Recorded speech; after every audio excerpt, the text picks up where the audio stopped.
Hello, I'm Luke Neller and welcome to Best Replays of the Week. This week we have some perfect side-scraping, a KV fighting War Boys, and a Defender fighting to the last shell. Enjoy!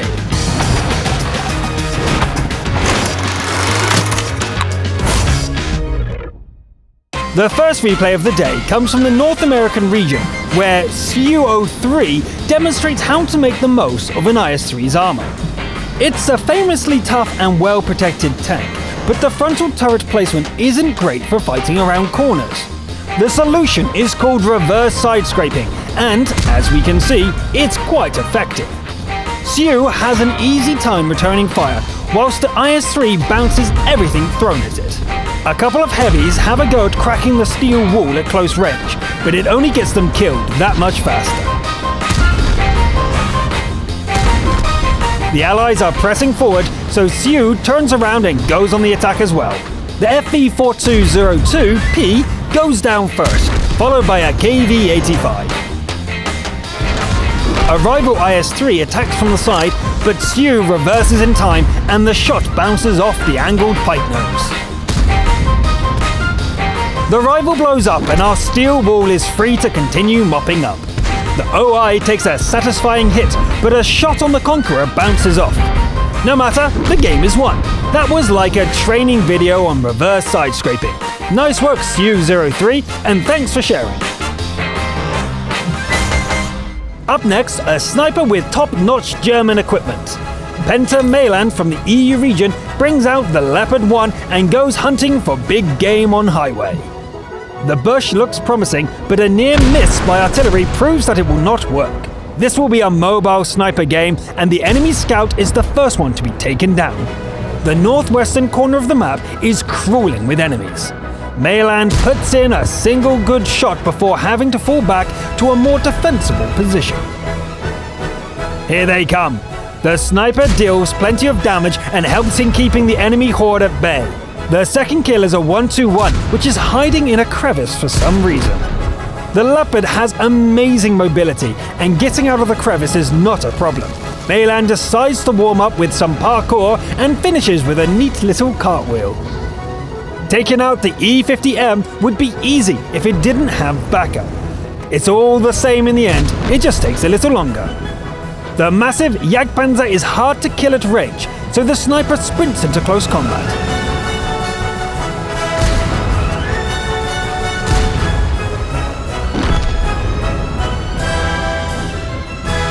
Spotted again. The sniper waits as the enemies hammer the house into pieces and moves on. The T-10 is 550 meters away, an easy shot for the sniper.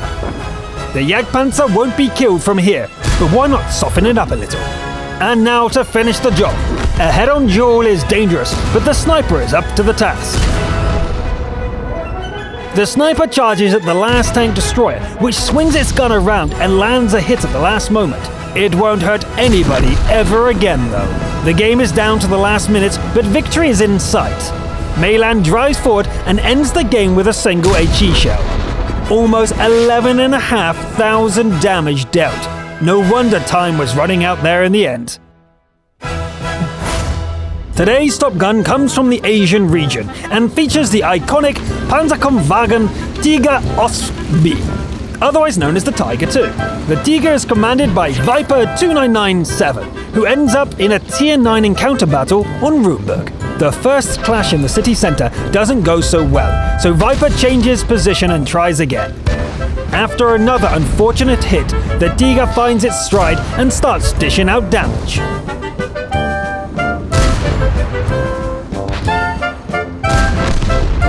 Face-hugging the IS-3 works so well that Viper can even pick off a Super Pershing while doing it. The street is littered with wreckage that can be used for cover. There are enemies to the side as well though, so Viper has to retreat. At least there's an opportunity to pick up another kill on the way out.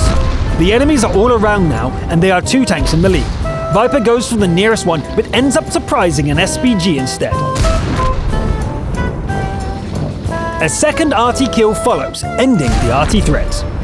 The Lorraine pounces, cutting the track and getting in 2 good hits. Luckily, it's low on hit points and Viper kills it before it does more damage.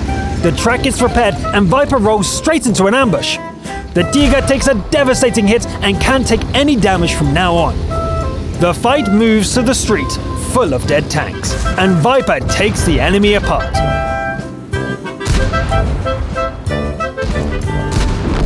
Good work. The Tiger Ein gets hit but doesn't blow up.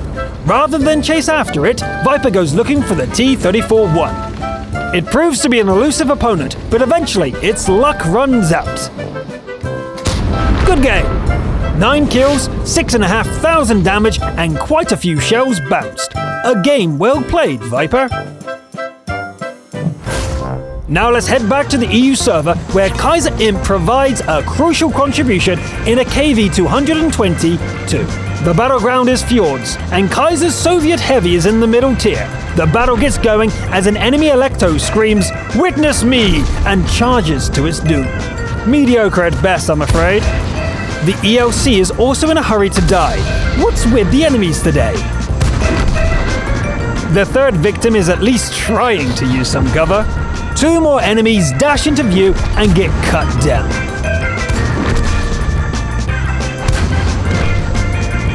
The next encounter is a higher tier heavy, however, and its well-angled hull is too tough to penetrate even with APCR.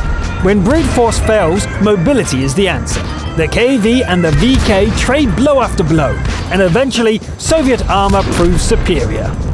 The dead VK's helpers are getting annoyed, but Kaiser knows how to fix that. Boom! The Hetzer keeps up the harassment until it receives the same medicine. Has this martyr given up? Back to the garage it goes either way. One of the remaining enemies starts a capture and Kaiser's KV heads back towards the home base. The T-150 would be on offer, but it's better to deal with the Kappa first.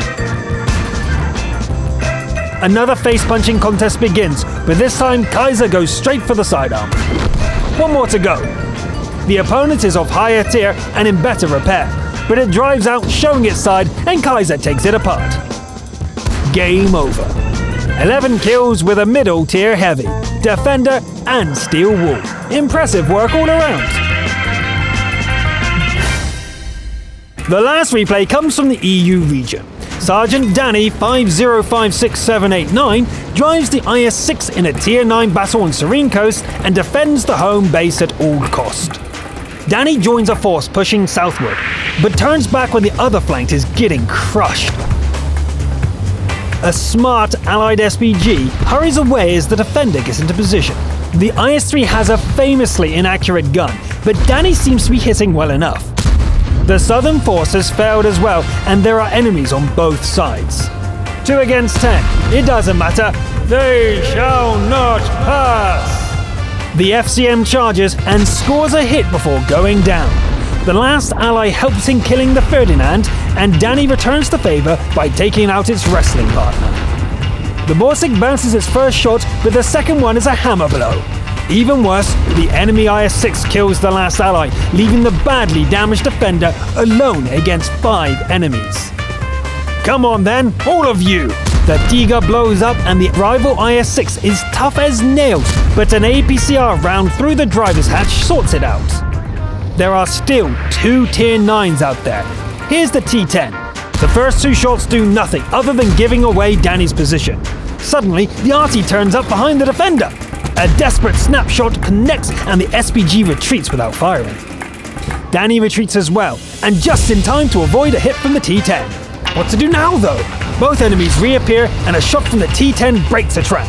The artillery hesitates and Danny uses the time to fire back at the heavy.